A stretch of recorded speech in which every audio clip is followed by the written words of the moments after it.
वजीरगंज विधानसभा के जनता को छलने का काम किया गया। कौन सा विकास नीतीश कुमार का बिहार में? जब गांव तक विकास मेरा नहीं जाएगा तो हम एक विकसित राज्य की कल्पना अगर करते हैं तो झूठा ढकोसलाबाजी करते हैं। जनता केवल मुद्दा पर वोट करेगी वजीरगंज विधानसभा की। नेताओं को अगर एसी में रहने का अधिकार है तो आम जनता का सड़क और बिजली जो उनका मूलभूत सुविधा है उसको सरकार को देना होगा, नहीं तो जनता इसके लिए तैयार है उनको परिणाम भुगतने के लिए। इस चुनाव वजीरगंज विधानसभा का चुनाव पूरे बिहार के चुनाव से अलग है। यह केवल और केवल मुद्दा रहेगा विकास का और आदरणीय पप्पू यादव का, जिन्होंने आपदा में बिहार के साथ खड़ा रहने का काम किया। नमस्कार, आप देख रहे हैं लाइव सिटीज। मैं हूं वसीम खान। लाइव सिटीज की टीम वजीरगंज विधानसभा क्षेत्र पहुंच चुकी है। तमाम जनता से बातचीत कर रही है, उनकी राय भी ले रही है। बहरहाल हमारे साथ पप्पू यादव के सिपाही और धुरंधर राजीव कुमार उर्फ कन्हैया है।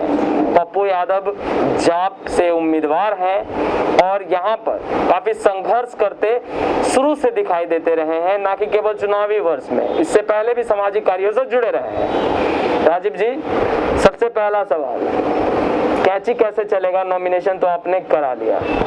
निश्चित रूप से मैं बताना चाहता हूं आपके माध्यम से कि जो वजीरगंज विधानसभा जो मेरा क्षेत्र 234 है, मित्रों, लगातार कई वर्षों तक अवधेश कुमार सिंह जो कांग्रेस के हैं नेता, उनको भी क्षेत्र की जनता ने देखा और वर्तमान के जो एनडीए के उम्मीदवार आदरणीय वीरेंद्र कुमार सिंह हैं उनको भी जनता ने देखा।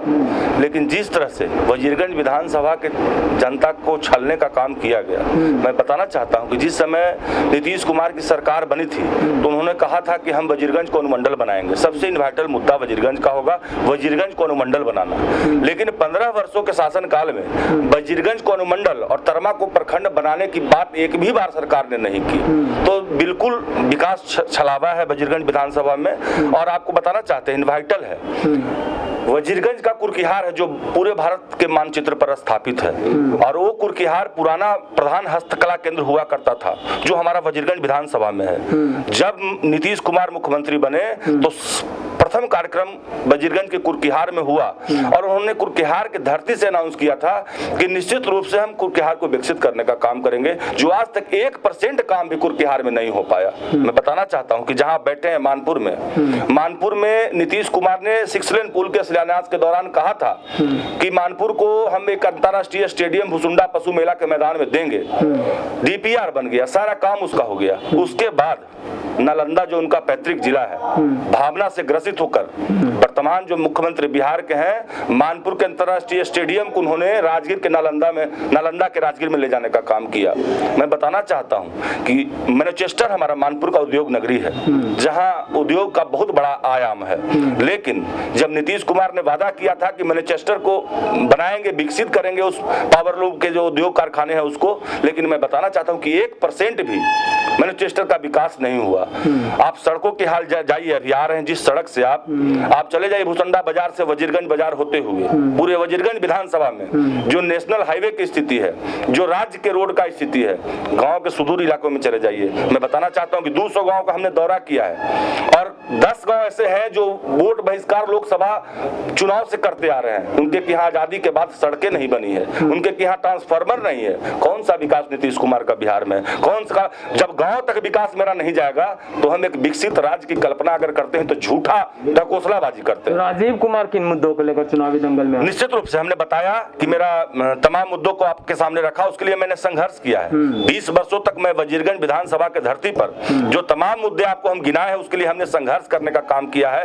राज्यपाल को ज्ञापन, मुख्यमंत्री को ज्ञापन, उसके बावजूद भी, सरकार के ध्यान आकृष्ट कराने के बावजूद भी वजीरगंज विधानसभा के जनता को निश्चित रूप से सरकार ने छलने का काम किया है, जो आगामी विधानसभा चुनाव में इसका परिणाम भुगतने को तैयार रहे हैं नीतीश कुमार। कैसे? और अन्य जो उम्मीदवार हैं उनकी अगर बात करें और राजीव जी आपकी बात करें, जनता आपको क्यों वोट करे?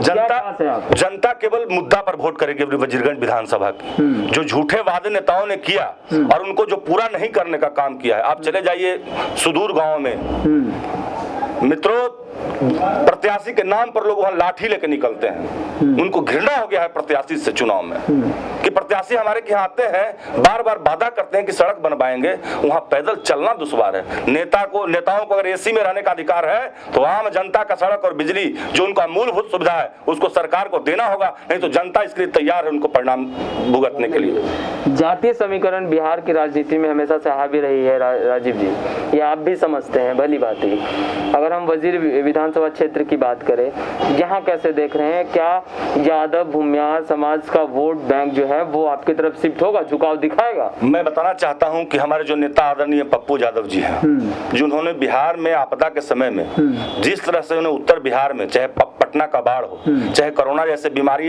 प्रवासी मजदूरों को बिहार में लाने की बात हो, अकेले नेता बिहार में पप्पू यादव थे जिन्होंने दिल से छाती से कोरोना जैसे काल में भी, जब नेताओं अन्य मार्ग में बंद थे, मुख्यमंत्री सारे मंत्री अपने अपने घरों में डूबके हुए थे, उस समय अकेला नेता बिहार में पप्पू यादव था जिसने लोगों को कोरोना काल में भी छाती लगाने का काम किया, चाहे वो भाजपा का कार्यकर्ता मरे, चाहे जनता दल यूनाइटेड का कार्यकर्ता मरे, चाहे राजद का कार्यकर्ता मरे। मित्रों, यहाँ जात पात पर वजीरगंज विधानसभा में वोट नहीं होने जा रहा। अभी वजीरगंज विधानसभा में आदरणीय पप्पू यादव के नेतृत्व में तमाम यादव समाज, तमाम मुस्लिम वर्ग के लोग, तमाम भूमिहार समाज के लोग, तमाम राजपूत समाज के लोग, एक भी समाज ऐसा नहीं है जो जनाधिकार वजीरगंज के साथ नहीं जुड़ा हुआ है। यानी जात पात से ऊपर उठकर इस बार जो बॉल है वो टूट जाएगा। बिल्कुल, इस चुनाव वजीरगंज विधानसभा का चुनाव पूरे बिहार के चुनाव से अलग है। यहाँ केवल और केवल मुद्दा रहेगा विकास का और आदरणीय पप्पू यादव का, जिन्होंने आपदा में बिहार के साथ खड़ा रहने का काम किया।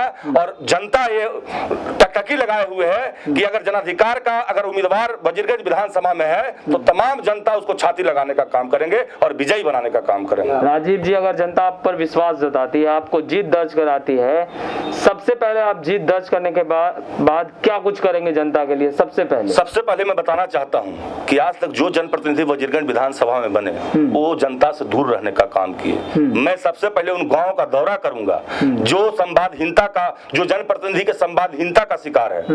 जब तक आप उसके पास बैठेंगे नहीं, जो जनता आपको वोट देकर आपको विधानसभा तक पहुंचाने का काम किया है, सबसे पहले हम संवाद स्थापित करेंगे और संवाद स्थापित करने से ही वहां का टोटल जो विकास का मुआयना है हमारे सामने आएगा और उस पर हम आगे चलकर काम करने का काम करेंगे। जो वजीरगंज का मुद्दा है, अनुमंडल बनाने का मुद्दा है, जो तरमा को प्रखंड बनाने का मुद्दा है, जो सुदूर गांव का जो रोड सड़कें नहीं बनी है उसका मुद्दा है, जो मानपुर में अंतरराष्ट्रीय स्टेडियम का मुद्दा है। आप देखे होंगे बगल में हमारा जो एक मोहल्ला है, कम से कम 4000 लोग बसे हुए हैं यहाँ। एक षड्यंत्र के तहत उनका आज तक मोटेशन नहीं हो रहा है, सरकार का रेवेन्यू नहीं जा रहा है। 1068 प्लॉट हम बताना चाहते हैं, बहुत पुराना मुद्दा है।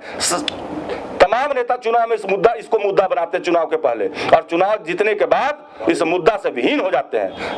हमने संकल्प लिया है कि हम ऐसे मुद्दों को आगे लाने का काम करेंगे जो आज तक किसी जनप्रतिनिधि ने नहीं करने का काम किया वजीरगंज विधानसभा क्षेत्र में आपकी लड़ाई टक्कर किसके साथ आप देख रहे हैं? हम तो बताना चाहते हैं आपके माध्यम से कि टक्कर तो यहाँ है ही नहीं। यहाँ जनता तैयार है आदरणीय पप्पू यादव के नेतृत्व में परिवर्तन के लिए, और निश्चित रूप से सारे प्रत्याशी, जितने भी प्रत्याशी खड़ा है वर्तमान के भी और भविष्य के भी, सबों को वजीरगंज विधानसभा की जनता ने देख लिया है। अब की बार राजीव कन्हैया की बारी है और निश्चित रूप से विकास के नाम पर, वजीरगंज विधानसभा के विकास के नाम पर हम पे लोग विश्वास करके और निश्चित रूप से जनाधिकार को यहाँ वजीरगंज विधानसभा से जिताने का काम करेंगे। जनता जब इतना विश्वास कर रही है और आप जनता पर इतना विश्वास कर रहे हैं, जैसा कि आप बता रहे हैं, जी, कितने वोट से जीत जाएंगे? लोकतंत्र में जनता मालिक होता है, हमको बताना उचित नहीं होगा कि कितना वोट से हम जीतेंगे। जनता मालिक है, जनता जो तय करेगी उसका स्वागत करेंगे।